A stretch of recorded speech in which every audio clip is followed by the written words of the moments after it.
ఈ cinema release సందర్భంగా రేవతి అనే ఒక కుటుంబంలో రేవతి అనేటటువంటి ఒక మహిళ చనిపోవడం జరిగింది. ఆ చనిపోయినటువంటి విషయంలో మొదటగా ఓయూ చేసి ముఖ్యంగా మేము ప్రెసిడెంట్గా మేమందరం కూడా చాలా చక్కగా స్పందించినాం. మొదటి సందర్భంలో ఆ ఇష్యూలో అతనికి తెలియదేమో అనుకున్నాం.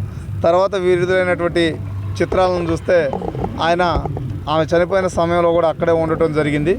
సరే, ఇదంతా కూడా ఒక సినిమా రిలీజ్ సందర్భంగా జరిగింది. ఒకరు చనిపోయారు. ఈ చనిపోయినటువంటి సందర్భంలో ఒక హీరోగా మినిమం కామన్ సెన్స్గా వ్యవహరించాల్సిన పరిస్థితి ఉన్నప్పటికీ కూడా అలా వ్యవహరించకుండా ఈరోజు చనిపోయిన కుటుంబం ఒకవైపు అక్కడ బాధితులు బెడ్ పైన వాళ్ళు చికిత్స తీసుకుంటున్నారు. ఈ సందర్భంలో ఒక హీరో అనేవాడు పద్ధతిగా వెళ్ళి వాళ్ళని పరామర్శించి కావాల్సినవన్నీ చూసుకుని రావాల్సిన బాధ్యత ఉంది. ఒకవేళ చట్టం పరిధిలో మీరు దొరక్కపోయినా బాధ్యత మీదే. 1000 కోట్లు 300 కోట్ల రూపాయలు ఒక సినిమా హీరోకి ఇస్తున్న సందర్భంలో ఈ క్రేజ్ పోయిన సినిమాకి పోయిన అందరూ కూడా నీకు ఈ డబ్బులు తెచ్చిపెట్టిన వాళ్ళే.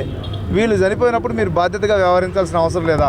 జూనియర్ ఎన్టీఆర్ గారు వారికి సంబంధించిన నాన్నగారితో వెళ్ళిపోయి ఎవరో చనిపోతే ఎవడు అడగలే, ఏ సంఘం వాళ్ళు అడగలే, ఒక్కొక్కరు ₹1 కోటి ఇచ్చారు.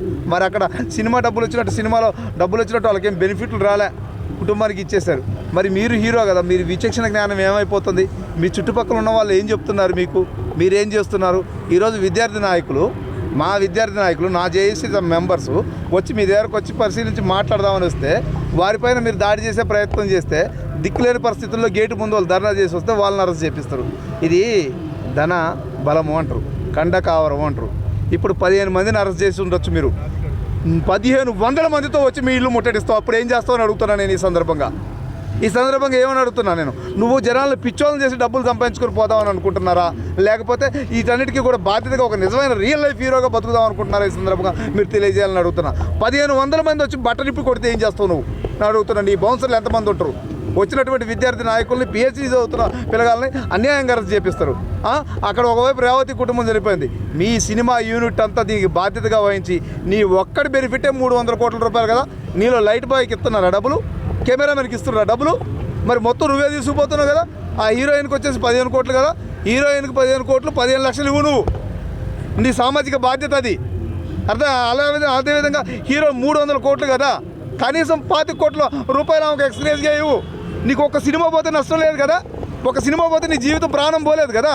నీ ప్రాణం అయితే ఉంది కదా. రేపొద్దున మళ్ళీ ఇంకో సినిమా చేసుకుంటావు కదా. మరి ఆమె ప్రాణమే పోయింది కదా. మరి నీ 15 లక్షలు 10 లక్షల రూపాయలు 25 లక్షల రూపాయలు ఎటు వస్తాయి చెప్పు? నువ్వు 300 కోట్ల రూపాయలు ఒక సినిమా తీసుకుంటున్నావా? మరి నీ జీవితకాలంలో చేసే సినిమాలకు మొత్తానికి ఎన్ని వందల కోట్లు తీసుకుంటున్నావు? ఇదంతా ఈ సమాజం మీద వచ్చేటటువంటి ధనం కాదా? మరి దీనికి బాధ్యతగా ఉండవా? మరొక ప్రెస్ మీట్ పెట్టిర్రు. ఆ ప్రెస్ మీట్లోనైనా మరో పద్ధతిగా ఏమైనా మాట్లాడినరా అంటే ఎవడో రాసిచ్చిన స్క్రిప్ట్ చదివినావు. దీనికి కామన్ సెన్స్ ఉంటే సరిపోతుంది సార్. హీరో గారు, కామన్ సెన్స్ చాలు. నీకు జరిగింది చెప్పడానికి కామన్ సెన్స్ సరిపోయింది. ఆ కామన్ సెన్స్ కూడా లేకుండా వేరే వాళ్ళు చెప్పింది చదువుకొని పోయినావు తప్ప అందులో ఎలాంటి ఆర్ద్రత లేదు. నీకు నష్టం జరిగింది, నీకు బాధ జరిగింది, ఏముంది? ఇంట్లో 15 రోజులు పడుకో, అయిపోతుంది. రేపొద్దున నీ సినిమాకి వచ్చే డబ్బులు వచ్చినాయి కదా, మళ్ళీ నువ్వు దాన్ని ప్రెస్ మీట్ పెడతావు. మేము ఈరోజు ఇప్పటివరకు అయితే మాట్లాడలేదు.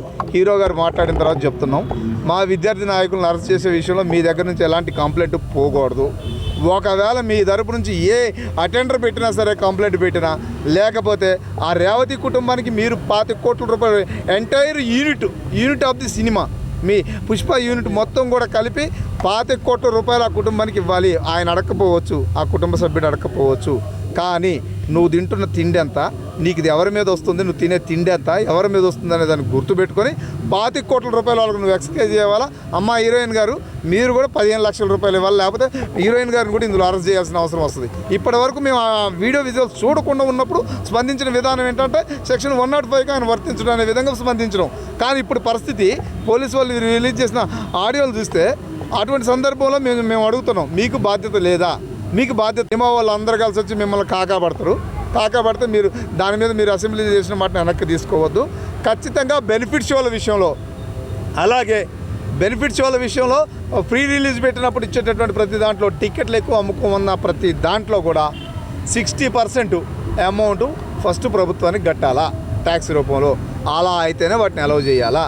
మొత్తం డబ్బులు తీసుకొని పోయేటటువంటి ఈ వ్యవస్థని రద్దు చేయాలని ఈ సందర్భంగా ప్రభుత్వం డిమాండ్ చేస్తూ విద్యార్థి నాయకులు బేషరతుగా స్టేషన్ బెల్పైన విడుదల చేయాలని చెప్పి ఈ సందర్భంగా నేను డిమాండ్ చేస్తూ ఉన్నా. నుంచి 15 మంది వచ్చిండ్రని చెప్పి ఒక కంప్లైంట్ చేసిండ్రు కదా. ఇప్పుడు మేము చెప్తున్నాం, 25 కోట్ల రూపాయలు ఎక్స్క్రైజ్ కనుక మీ పుష్ప సినిమా యూనిట్ నుంచి అల్లు అర్జున్ బాధ్యత తీసుకొని కనుక వాళ్ళకు అప్పచెప్పకపోయినా, లేకపోతే ఎట్టి పరిస్థితుల్లో విద్యార్థి చేసి వదులుకోదు. 1500 మందితో మీ ఇల్లు ముట్టడిస్తాం, ధ్వంసం చేస్తాం. ప్రభుత్వానికి, ప్రజలకు, అందరికీ మీరు జవాబుదారీగా బతకాలా.